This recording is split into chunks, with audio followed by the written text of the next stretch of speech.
Slander, accused of aiding the enemy. But why? Justifications for the use of modern propaganda can be found in the political science of the late 19th century that grappled with the implications of Darwin and Freud. This period of social theory marks the beginning of the eclipse of rationalism. Intellectuals and politicians would soon no longer believe that citizens of democracies could simply be understood as naturally rational, good, and self-possessed. The common refrain of pro-propaganda thinkers in the early 20th century was that individuals and crowds are fundamentally irrational. Anything resembling mass communication, therefore, should be implemented in light of realistic views of human nature. So that was their excuse, sort of like because COVID.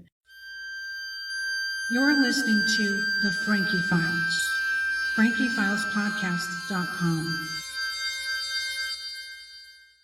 Excuse: humans are naturally irrational, which I don't agree with. Okay, continued. The general conclusion is that there is no choice but to engage in sloganeering, deploy simplistic rhetoric, and use provocative images. Propagandistic communication is the only way to deal with the irrational modern crowd. It's the only way to approach governance and public opinion in a modern urban society under conditions of broadcast communication, radio and TV at that time. And more to the point, if our side does not use these means, the other side will. The IPA was outgunned.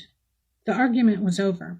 Debates about protecting Americans from their own propaganda would not begin until after the war, World War II. The result this time was the Smith-Mundt Act of 1948, which disallowed U.S. government agencies from targeting Americans with materials officially categorized as propaganda. Translation: in 1948, it was instated, so that was after World War II. Rosie the Riveter wouldn't exist without the World War II propaganda.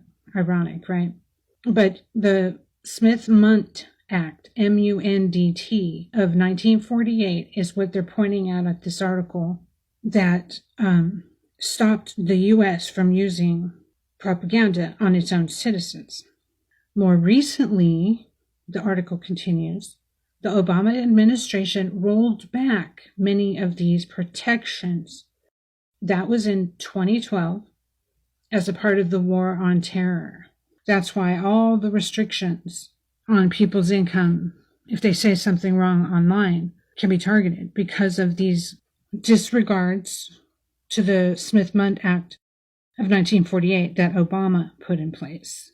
It began the active operation of propaganda in the United States on its own people, 2012.